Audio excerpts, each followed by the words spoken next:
Hello, this is Pastor Mia Wright from the Fountain of Praise in Houston, Texas, and the Metamorphosis Women's Empowerment Conference.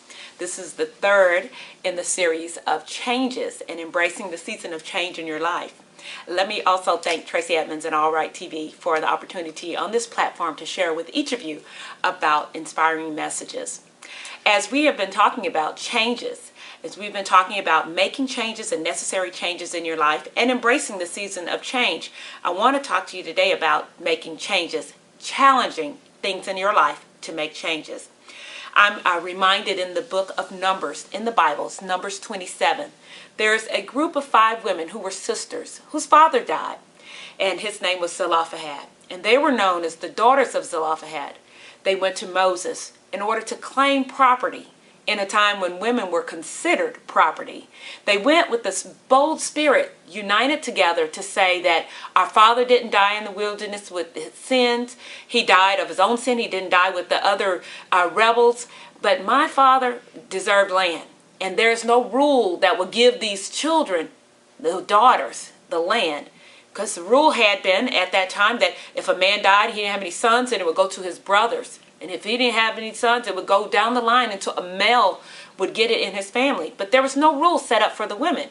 But yet, here in this time, these women are challenging a system that has been established against them, or a system that has been established, but it wasn't there for women to protect the women.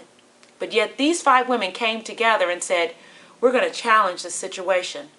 But I think that the first thing that they did was they considered what their circumstance was. They looked at the whole picture. They discovered before we go and ask somebody for something, we're going to do our background. We need to know, what does the law says? What are the rules? What's out there?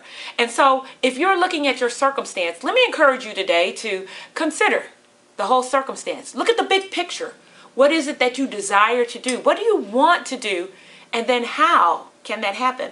If you want to begin a business, or if you want to start your own entrepreneurial brand, then you need to be doing the research. You need to be looking at it to see what's out here and what can I do? Exactly how can I earn the money that I think I can make?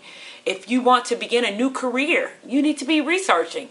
What careers are available? Who's hiring? What industry can I get in? What education and schooling will I need in order to get into this new position? And so consider your whole circumstance. Don't allow yourself to be put down by the circumstance, because we understand that some things may seem impossible, but the Bible teaches us that with God, all things are possible. And so just because you might not have the education or the background, God can open up a door that you never thought was possible, or that your degree couldn't open up for you. He'll put you in the right place with the right person, but you need to know something and bring something to the table. Consider your circumstance. But the second thing is challenging it to change it. And this is the part that I like, because these women, it said they unified in voice. These women came together and they went to the leader and they said, we need to have a right to this property. Consider us. Consider our situation and our plea. And they challenged what had been established as a traditional set of rules. They challenged it. And because of their faithfulness, because of their homework, their background, because they did the work and they came with the power and with the strength to say, we need to change this, they were able to claim their promise. You know, Nelson Mandela was quoted by saying, it always seems impossible until it's done. And that is something that usually holds us back. We get stuck in the realm of impossibility. We think that because it's never been done before, that we can't do it. There may be something that God has gifted you to do that it seems like you think, first of all, that you're not qualified to do, or you don't have the background, or you may even see yourself as the least of the least. Well, many of us have found ourselves in that place where we've not trusted all of the buildup that has happened in our life. We've not trusted where God has brought us from in order to go to that next place.